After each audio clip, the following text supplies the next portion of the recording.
জলদি পারে আমাকে সলিউশনটা দিয়ে, তা না হলে আমার সব স্বপ্ন শেষ হয়ে যাবে। প্লিজ, দরকার পড়লে যত টাকা লাগবে আমি তত টাকা দিব, তুই জাস্ট আমাকে একটু হেল্প কর। তোর আমি টাকার কথা বলছি? আমি বললাম তোর প্রবলেমের সলিউশন আমার কাছে আছে। আমার এক বড় ভাই আছে, বুঝতে পারলি, বিসিএস ক্যাডার। কিন্তু তারে দেখলে তুই কখনোই ভাবতে পারবি না যে এই ভাইয়া এত শিক্ষিত, এত মেধাবী।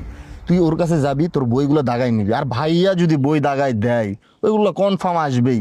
আর আমাদের এলাকায় যার যত লেখাপড়ার বাদে না, সবাই ভাইয়ার কাছে আসে। ভাইয়ার কাছে আসলে ভাইয়া সলিউশন দিয়ে দেয়, বাস আর কিচ্ছু লাগবে না। কি বলে, সত্যি নাকি?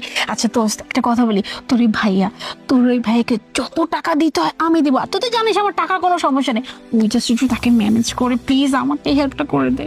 মোনা, তোর না টাকার অহংকারটা খুব বেশি। আমি তোরে একবারই বললাম না যে আমার নিজের ভাই, টাকা লাগবে না, তুই কেন টাকা টাকা করতেছস? চল আমার সাথে চল। ভাইয়া, তোমাকে এই তো আমার ফ্রেন্ডের কথা বলছিলাম না, বিসিএস এক্সাম সামনে, ওর বইটা একটু দাগাই দিবা? আপন, তোর কি মাথা গেছে নাকি? হ্যাঁ, তুই সামান্য একটা মেকানিক রে বলতেছিস আমাকে হেল্প করার জন্য আমাকে পড়াবে? হ্যাঁ, তোর কোনো আইডিয়া আছে? হ্যাঁ, আমি বিসিএস এ প্রিপারেশন নিচ্ছি, কোনো ছেলে খেলা না, 1-2 বই না যে যে কেউ পড়াতে পারবে। হ্যাঁ, আর তুই কিনা একটা সামান্য মেকানিকের কাছে নিয়ে আসছিস আমাকে পড়ানোর জন্য। মানে আমি বুঝলাম না, তোর কাছে হেল্প চেয়েছি তাই বলে তুই আমার সাথে এরকম ফাজলামি করবি? স্টপ মোনা, একদম স্টপ।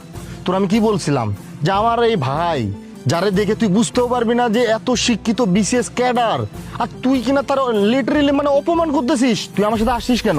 তোর উপকারের জন্য না? তুই ভাইয়ের সঙ্গে এইভাবে কেন কথা বলতেছিস? এই তুই কি বলছিস এগুলো? হ্যাঁ, মানে কিসের সে বিসিএস এর ক্যাডার? হ্যাঁ, তোর কি মাথা গেছে নাকি? হ্যাঁ শোন, আজকাল না ওই যে 2-4টা সার্টিফিকেট সবাই না ছাপাই নিতে পারে। এখন আমি বুঝতে পারছি, মানে ভুলটা তোর না। হ্যাঁ, তুই ঠিকই আছিস, আসলে এই মানুষটার মধ্যে ঘাপলা। এই মানুষটাই তোকে মনে হয় 2-4টা সার্টিফিকেট দেখাইছে, ওই যে কোথাও থেকে প্রিন্ট করে নিয়ে আসছে, তারপর তোকে দেখাইছে, বাস তুই বিশ্বাস করে নিলি যে খুব শিক্ষিত। বাট সার্টিফিকেট বানায় নিলেই না কেউ শিক্ষিত হতে পারে না, পড়াশোনা করে দেন সার্টিফিকেট অর্জন করতে হয়, যেটা কিনা তোর এই যে সো কল্ড ভাই তার মধ্যে নাই। আর ও একটা মেকানিক, হ্যাঁ, ওর কোনো যোগ্যতা আছে? হ্যাঁ, বিসিএস প্রিপারেশন যা নিচ্ছে তাকে পড়াবে? মানে আমি বুঝলাম না, মানে সার্কাস চলতেছে। হ্যাঁ, আর এই যে তুই, হ্যাঁ, মানে আমি তো এটাই বুঝতে পারতেছি তুই কি সবার সাথে এই কাজই করিস? হ্যাঁ, মানে আমাকে দেখে তখন কত সুন্দর ইংলিশে কথা বললি, আবার আমার ফ্রেন্ডকে তুই বলছিস তুই নাকি বিসিএস ক্যাডার। হ্যাঁ, বিসিএস ক্যাডার কি বিসিএস এর ফুল ফর্ম জানিস তুই? মোনা থাম, অনেক হয়েছে। তুই কিন্তু আমার ভাইয়ার এখন অপমান করতেছিস। তোর সাহস কিভাবে হয় তুই ভাইয়ার সঙ্গে এমনি কথা বলিস?